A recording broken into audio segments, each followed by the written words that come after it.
Hi guys, welcome to my channel. Today I want to share my eating disorder story with you guys. Hopefully it can help you if you're going through something like this. This is a really hard topic to talk about. It's the first time that I'm actually sharing my story in public like this, but I feel that it might help someone going through something like this. Sharing it with someone was something that helped me so much in the past, and I know that it can help you too if you have somebody that can be there to support you or that can push you to get professional help. So yeah, let's get started.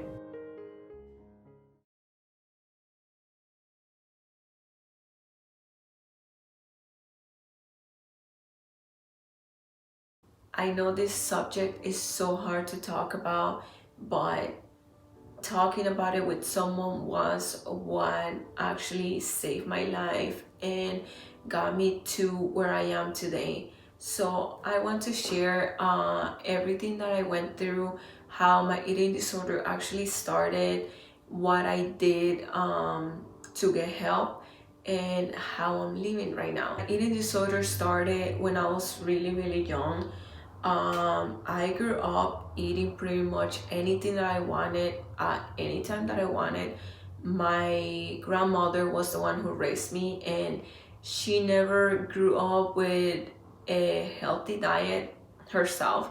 So growing up, pretty much we were not careful of what I was eating or anything like that. For my age, I was overweight at that time. When I was 8, I came here to the US, and my mom was not also following any type of healthy diet. So over here we used to eat anything as well, fast food all the time, or a lot of processed food. So I gained a lot of weight as well. And when I started school here, it was so hard for me because at school a lot of kids would compare me to my sister. My sister was very slim at that time. They would call me the fat sister, and they would call her the skinny sister. So that was really hard for me to listen to almost every day. And years pass and people call me names, or they would choose my sister over me playing sports, or even friends that would talk to me or that were in class with me, they would choose her as a friend instead of me.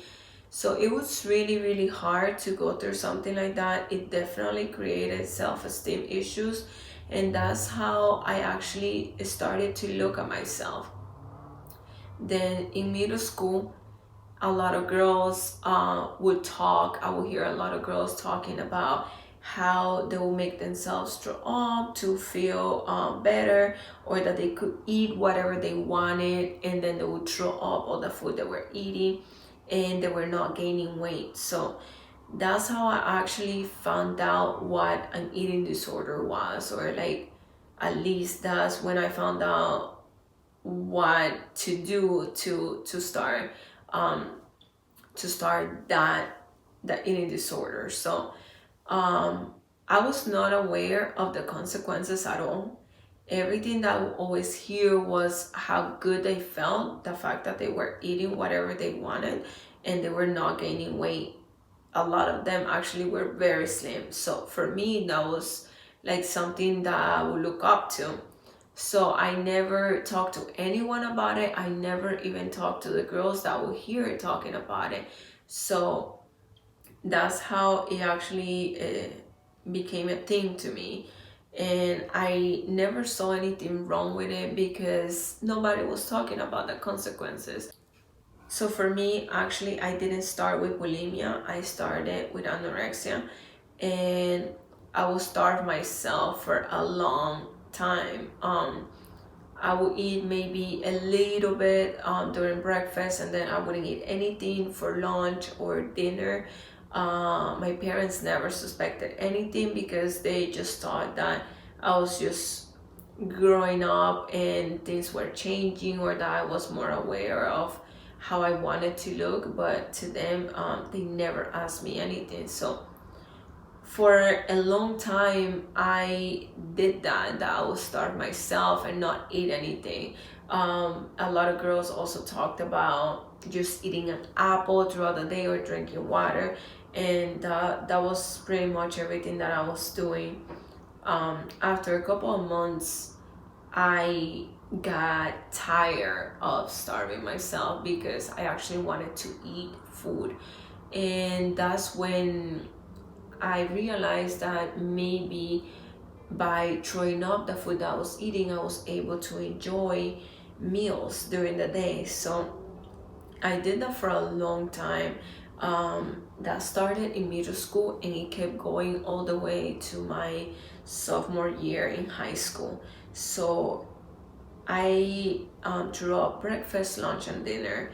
Like every meal that I will eat, or any small snack that I will eat, or any drink, I will immediately throw up everything so I wouldn't gain weight.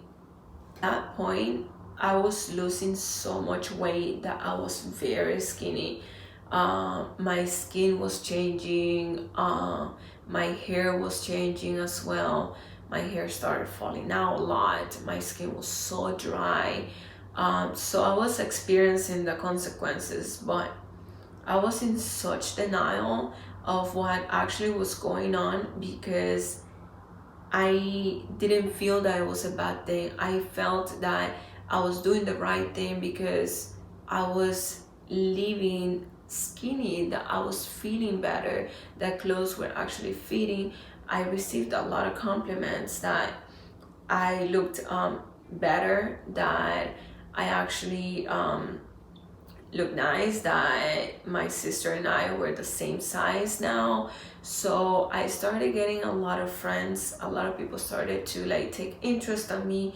So to me, I felt at my best and nobody was saying otherwise. So I never felt that it was there was something wrong with me, or that I should stop or anything like that, or share it with anyone, because I never thought that I was doing something wrong at all. I did start hearing more people and more people saying that I was very skinny. They would start judging me. Now they were comparing me at another level. Their comments were different. So now the self-esteem issues came back. I started to get into a little bit of depression as well because I didn't know what to do.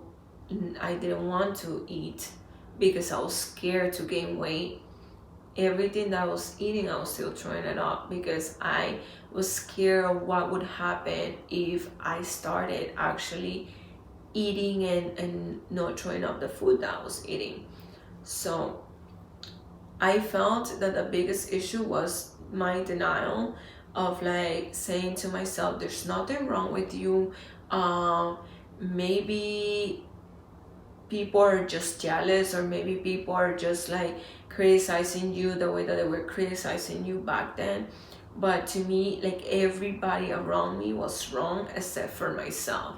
So that feeling, it's the worst feeling ever, because then you're not satisfied with yourself, you don't have anyone satisfied with you, and you don't know what to do. So it kind of made me feel very lost, and that's when things got really bad. I ended up at the hospital one day because of throwing up so much, and they started to do a lot of tests on me. I saw a lot of doctors, a lot of different doctors. Nobody really knew anything. My mom didn't know anything. But then one of the doctors asked me, are you throwing up everything that you're eating? Like, do you eat well? How does your meals look like? And I was so scared. And that's the first time that I felt ashamed also of telling someone that I was throwing up, that there was something wrong. Like I felt that I couldn't share that with someone. And and the doctor talked to me and told me, look, there is something going on with your organs, your stomach. There's a lot of problems in your stomach, and you need to tell us the truth. You need to tell us exactly what's happening, because if not, then the consequences can be very bad. You could die. So we want to help you. And sharing that with someone was the worst feeling to me.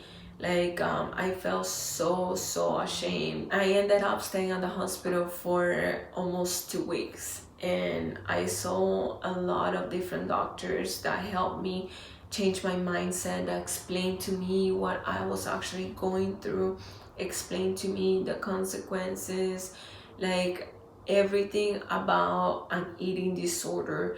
So for the first time to me, like I actually learned how I was feeling inside, and learned about my body and about everything, all the emotional struggle that I had inside. So actually that was what saved my life. And if I wouldn't have ended up in that hospital that day, maybe I would still keep going and doing everything that I was doing and probably have died. So getting professional help is so important.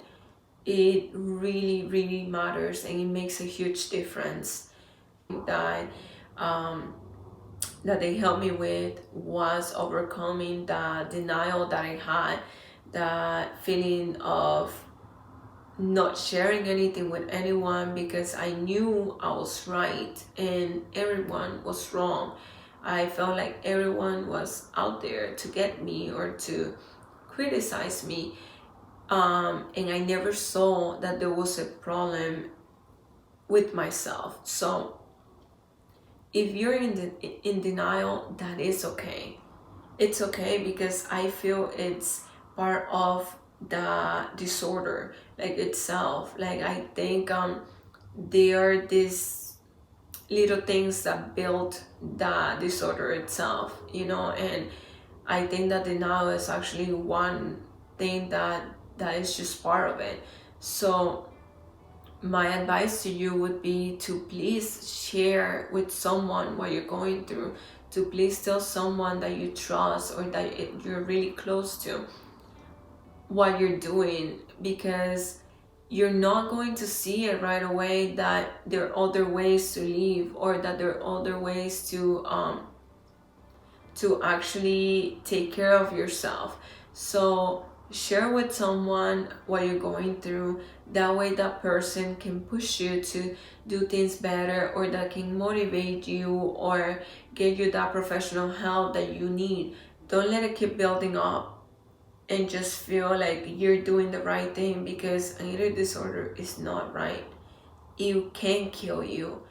I know friends are going through something like this, in that they are actually like beyond like anything that you can ever think of, and they're suffering so much. So there are ways that you can stop it at the beginning and not let it get like the way that it can get, like to maybe kill you. After I got out of the hospital, things were really hard for me, because my mom, she did not live a healthy lifestyle at all. Like she would eat anything, and still like most of her breakfasts were cereal all the time. And now there was another challenge for me, because now I got educated a little bit in nutrition, in everything that I should be eating or that I should consume, and I was not having that at home. So I knew that there were changes to make, but I did not know like if I was alone in the journey, and I was, because my mom never made those changes. She tried to buy different things that the nutritionist that I was working with suggested, but past that week things didn't change. I was seeing a counselor twice a week. That person was the one who helped me create more of a mindset of how to do things when I wasn't getting the help that I needed at home. And that's what actually got me through a lot of the years that I kept thinking of going back to the eating disorder. Um, so my recovery wasn't something that happened right away. It took me 2 years to actually recover from all of this, and I there were times that I would go back to throwing up. It wasn't breakfast, lunch, and dinner anymore, and it wasn't every day, but I would still do it. And the only reason that I was able to overcome this disorder was because I had professional help.